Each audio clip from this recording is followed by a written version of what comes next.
Well, greetings, everyone, and welcome to another episode of our Aging Gayfully podcast. I'm your host, Christopher McClellan, and I am really delighted and excited to have Drew Pickett, who is an associate professor at Indiana State School of Public Health, as my guest today.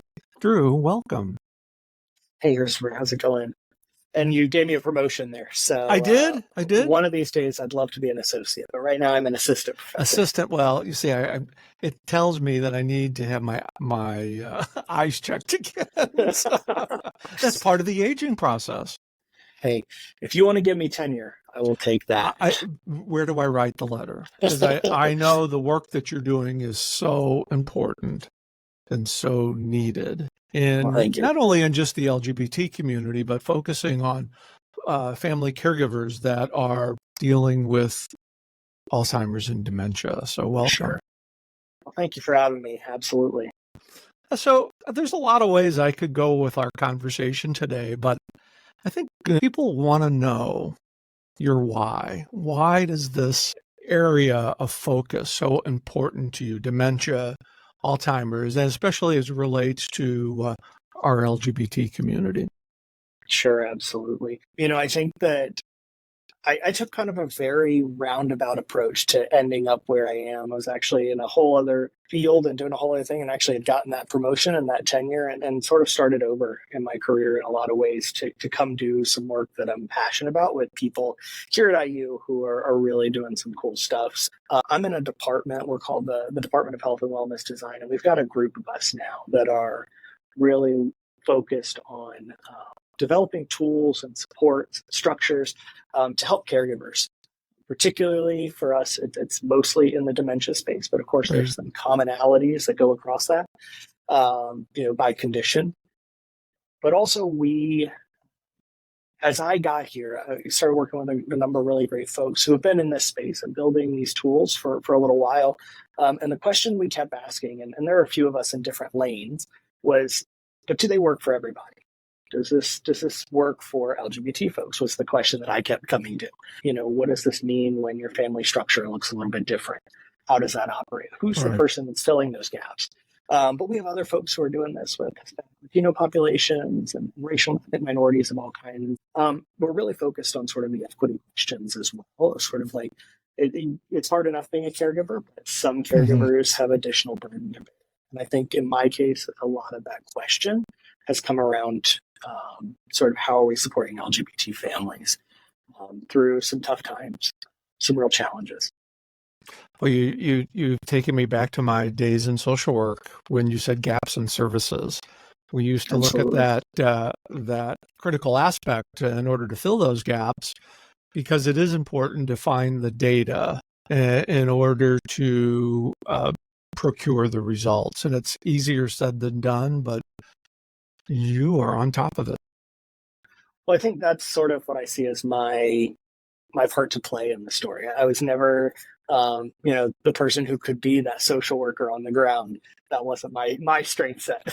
But I love data and numbers and learning about things and providing sort of that level understanding. And we do take this stuff to legislators and to organizations. I mean, we're working with small businesses and major organizations as well, but also have projects where we're working with our local city to create new policy. So, I mean, I think that anybody who's making those decisions, whether it's business, whether it's government, they are looking for a good, solid reason for that. Right. They need good data behind it. And so that's the gap that we're hoping to fill, is that knowledge gap of sort of saying, okay, we sort of intuitively know that there are these challenges in caregiving or in anything really, but let me give you the data to prove it and to say that this is a real thing that we really have to address today.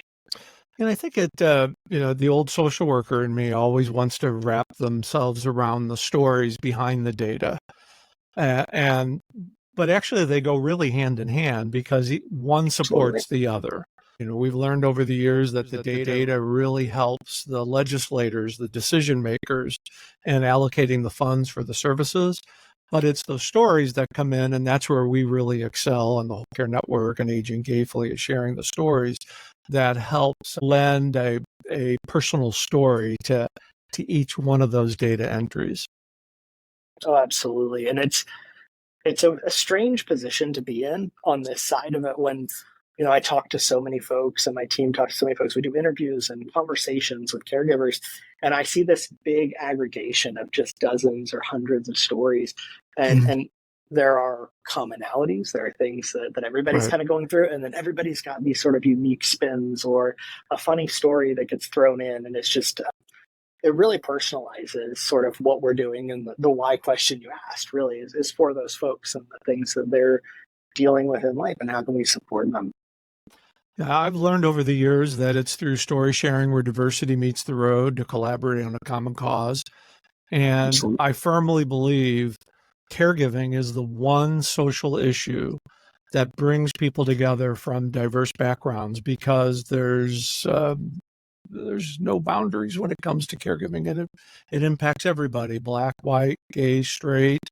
Absolutely. There might be some cultural differences as it relates to caregiving, but people connect from diverse experiences and backgrounds through their caregiving stories. And we find out, we're really not that much different from one another. We all want to care for the person that's entrusted in our care the best as possible.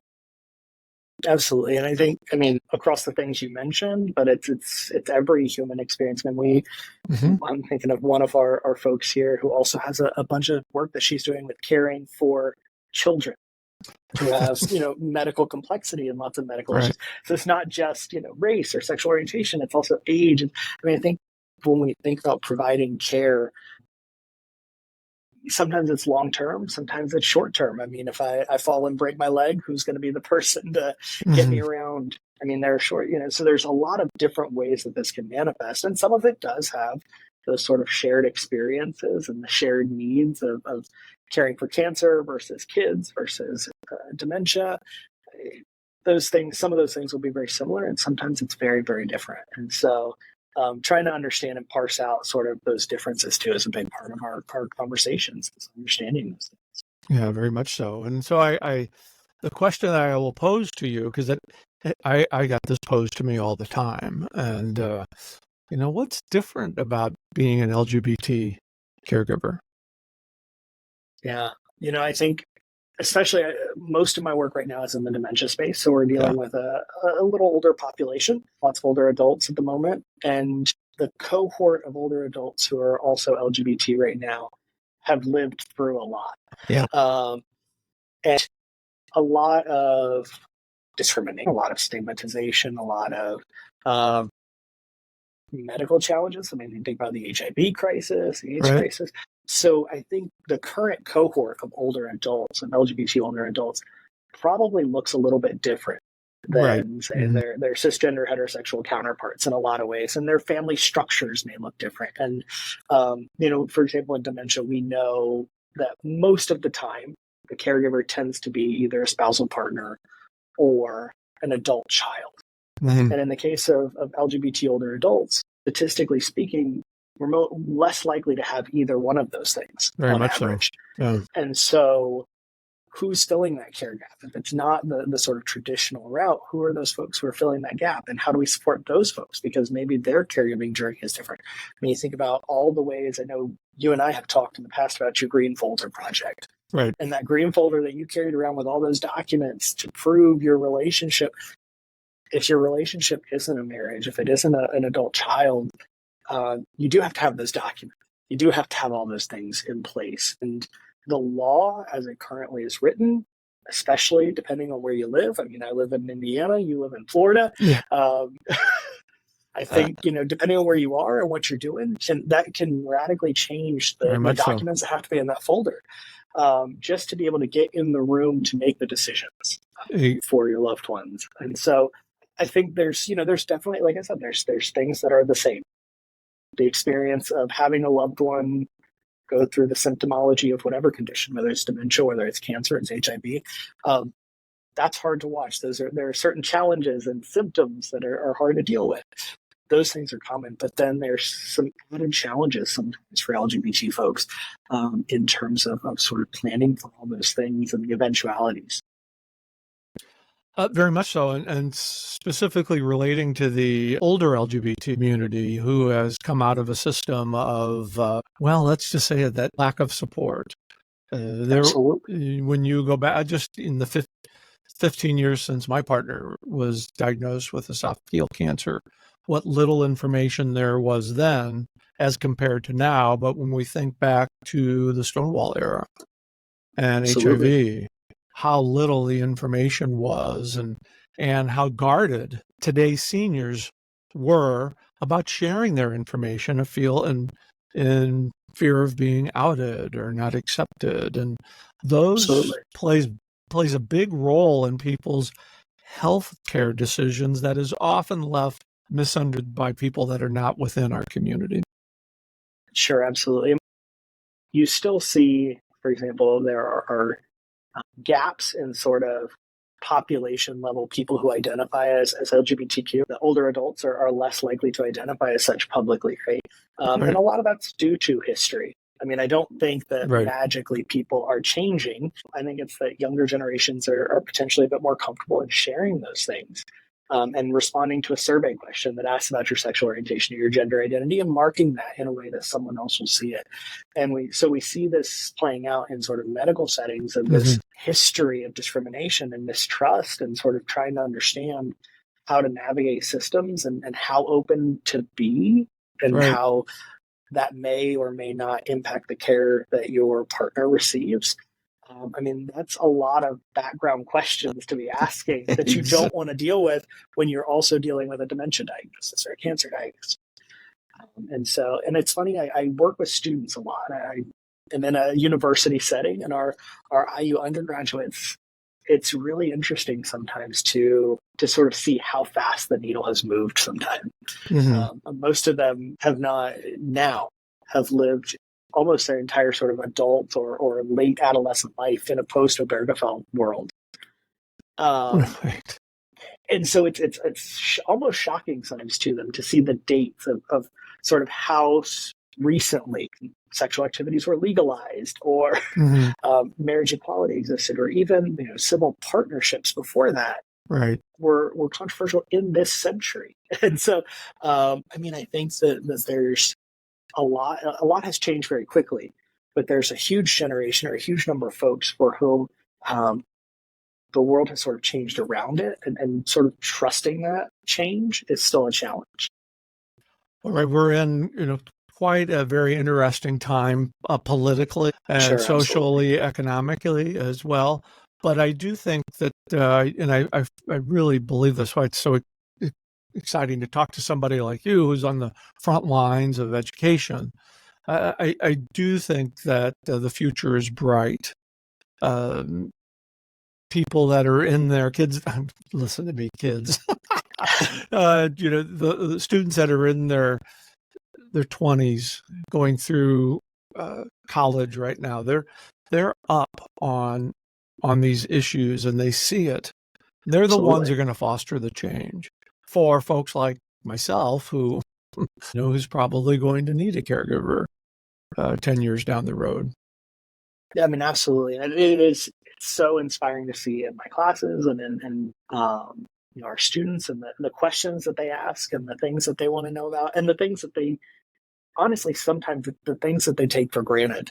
That's almost inspiring in a lot of ways, that it doesn't occur to them that marriage equality didn't exist.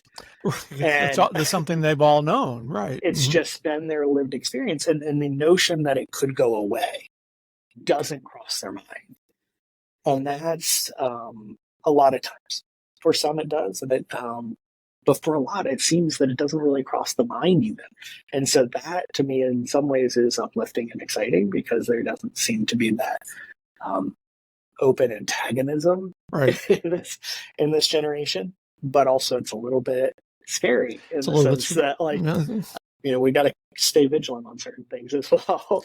Right, and there's so many important components to marriage equality, and why I'm such a big advocate of it. And there's an area that very sensitive to talk about, but it's so important to talk about, is the rights granted upon marriage are transferable upon death.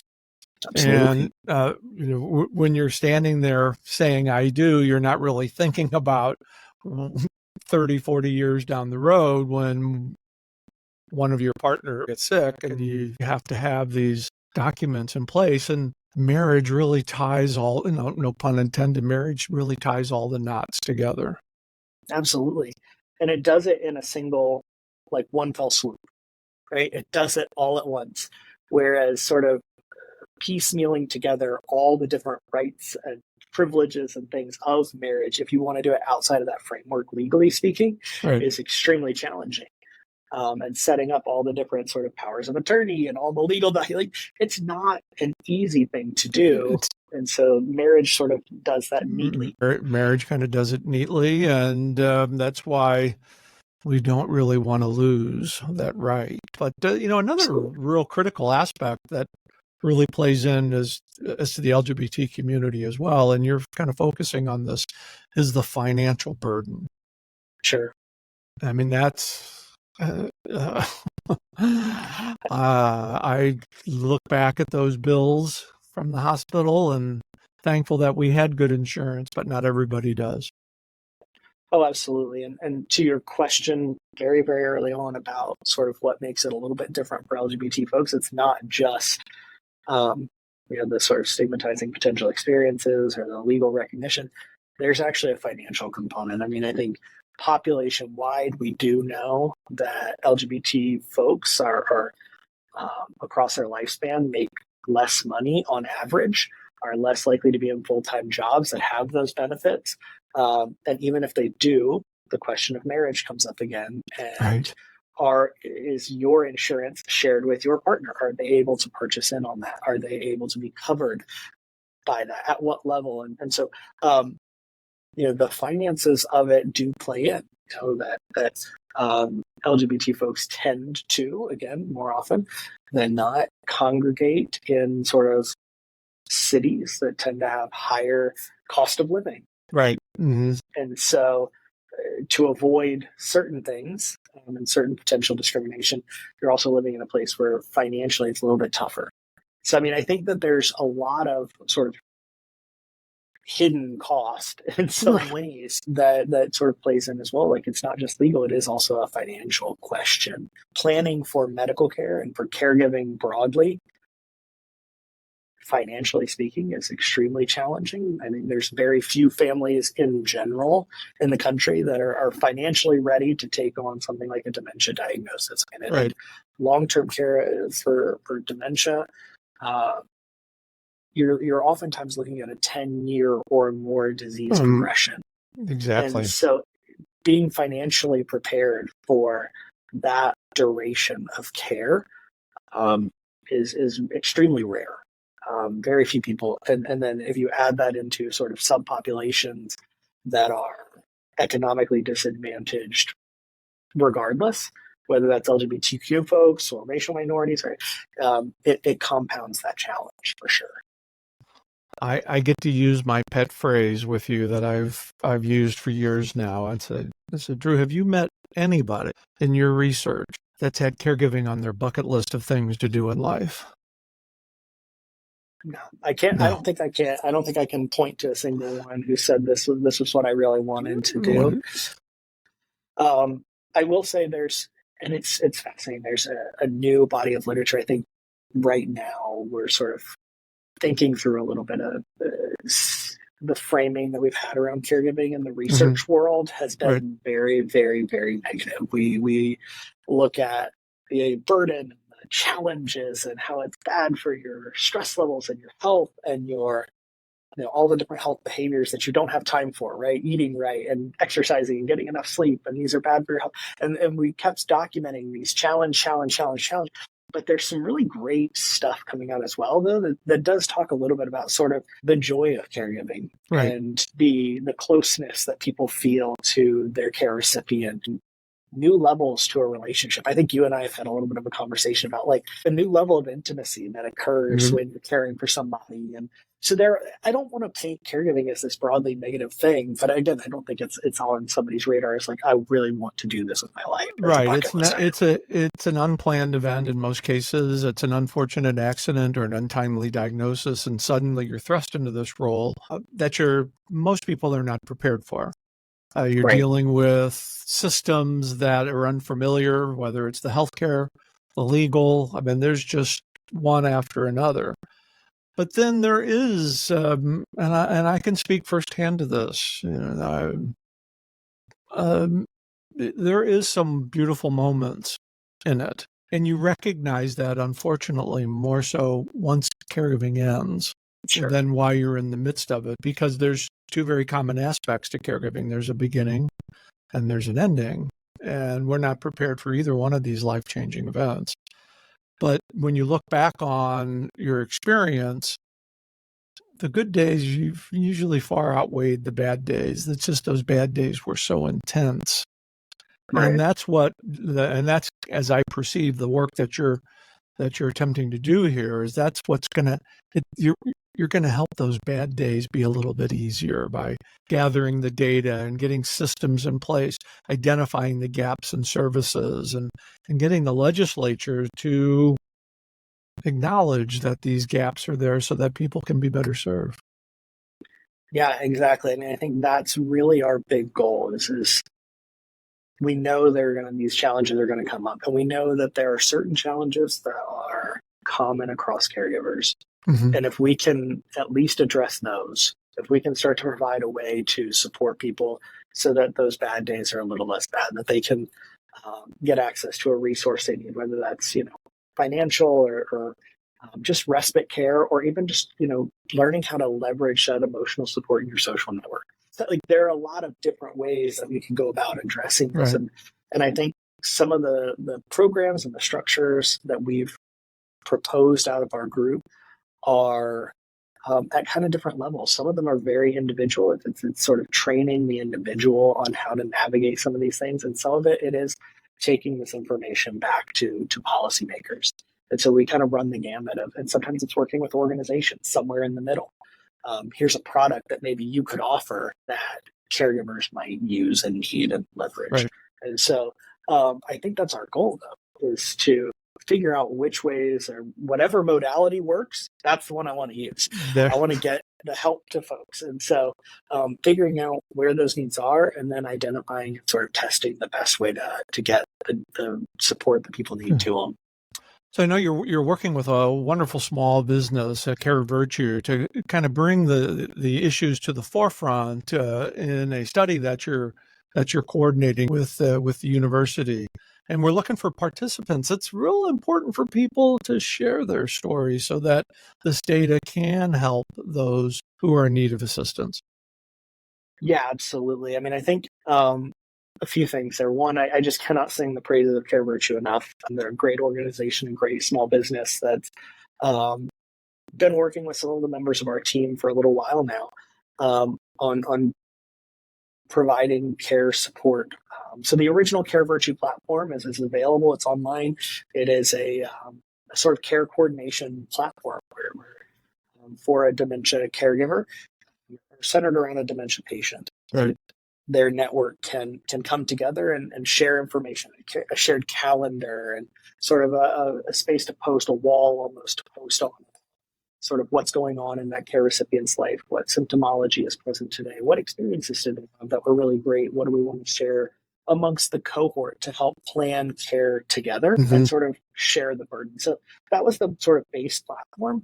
But what we're doing now is sort of adding in some additional features that people that we noticed that people started to need more and more of. One of those areas was legal and financial planning. Right. So I know we've come up on that a few times, and it's not fun to talk about. But it is a very real need for caregivers to understand, especially in the context of dementia, where you see cognitive capacity declines, right, which means one's capacity to assign over attorney or any kind of, to enter into marriage, to protect some assets. All those things are a challenge the longer that we go on. And so we're trying to find ways to teach people about these things early and to provide support for setting up early the right structures that will help you plan for the future, right? And so this Care Virtue Planner is the tool. That's the name of the tool that we've been developing. We're running right now our first test of that product, and it's broadly available for any caregivers of people with dementia, but we are actually especially interested in recruiting, and we got some extra funding from the National Institutes of Health. This is a priority of the National Institutes of Health, by the way, Very to good. promote LGBTQ health. And so we got some extra funding to specifically test whether this product is working for LGBTQ families and if it's addressing the unique concerns that they face. So that way we get that information, we see where the gaps that we've provided this information on power of attorney, but it didn't tell you how to set this up in your state for Right. a same-sex couple. Now we have a data point where we can say, okay, we need to go back and add content so that if this person meets these criteria, it's able to adjust to their unique need. So we're trying to recruit folks right now for that study to basically spend a few months using it and testing out its features and reading through the content and setting yourself up legally and financially for that care journey. And then giving us a little bit of feedback on what works and what doesn't. I know the answer to this question, but I want to ask it anyway. Sure. I've mentioned this many times in presentations over the years. Why is it so important for our community to complete these surveys? Yeah. So again, I think I sort of hinted at this earlier. Is there's a lot of research mistrust in the LGBT community, and I was just commiserating with a faculty member just yesterday who does a lot of work in HIV research as well, and it can be a challenge because, frankly, in the past, systems and structures, universities, government have not been the best about operating in an ethical manner with respect to the LGBT community. So getting people over the hump of doing that can be a challenge. But that information is super important, and it allows us to create products and get data and information to inform policy and things in a way that is responsive to the LGBTQ folks. We can't argue that the data says this if we don't have those stories. We don't have keep talking. Exactly. If we don't have that data, then we can't make those arguments. So we don't understand what we don't know yet. You asked what's different about LGBTQ caregiving, and I have intuition, and there's some data that says certain things, but there's not a lot yet. It's still a very new space. And we are trying to fill that void with actual real information, with high quality information. So it's not relying on, Drew's intuition about what products we need or what laws we need to pass, but instead on the shared stories of lots of people and their experiences, and finding those common experiences that we can build around. And that's why I'm so excited to be involved in this with you and Care Virtue, because of my specialty is sharing the stories, is getting the stories and matching it to the data. Your pet specialty is getting the data, and it's just really it's just a perfect fit for collaboration here, because I think as we demonstrate how we're collaborating together on this important study, more people will step up and share their experiences, so the caregiver that's coming behind them will have a little bit better information as they move through their care journey as well. Goodness, Drew, I have a feeling this isn't our only podcast we're going to be doing over the foreseeable future, but we're off to a roaring start for sure. But let all of our viewers and listeners know how they can get in touch with you. And of course, I will have all the contact information about how to apply for the study and Care Virtue and our contact information in the show notes. But I know everybody wants to hear it from you too. So, yeah, absolutely. And I will plug. We've got kind of two big things going on right now. One is that Care Virtue study that we're looking for legal and financial planning. But the other question that's been on our minds recently is who's filling that care gap. And what do those social networks look like? So we're actually running a second study as well that asks people really just who's in your social network. And then we're going to basically be able to figure out what these networks look like instead. If we don't have that traditional adult child or spousal partner, who's filling those gaps. So we've got kind of two things going on. And I know I've provided you links to both of them that can be, sort of save those there. But if you search for me at IU, again, I think I gave you the link to that. Yeah, it'll be all available in the show notes. All available there in the show notes. Because remembering an email address is never easy. But it's never easy, and of course, if you reach out to those two email addresses that are in the show notes, our folks will get in touch. We want to hear stories about both of those, and both of those, by the way, I will make sure to note that it is an ethical thing as well. Those are paid research opportunities. We are committed to making sure that if you're going to spend the time sharing your story, we want to compensate you for that. We do want to emphasize this is a paid study. You will be compensated for sharing your information, and your information is safe and secure. Drew? Safe, secure, all of that. You're pretty awesome. Thanks for the work that you're doing, and I so appreciated this conversation, and already looking forward to our next one whenever we're going to schedule it, which I hope is soon after your vacation, of course. So. Yes. I much needed break at the end of the week here, so looking forward to that. But absolutely would love to be back. Okay.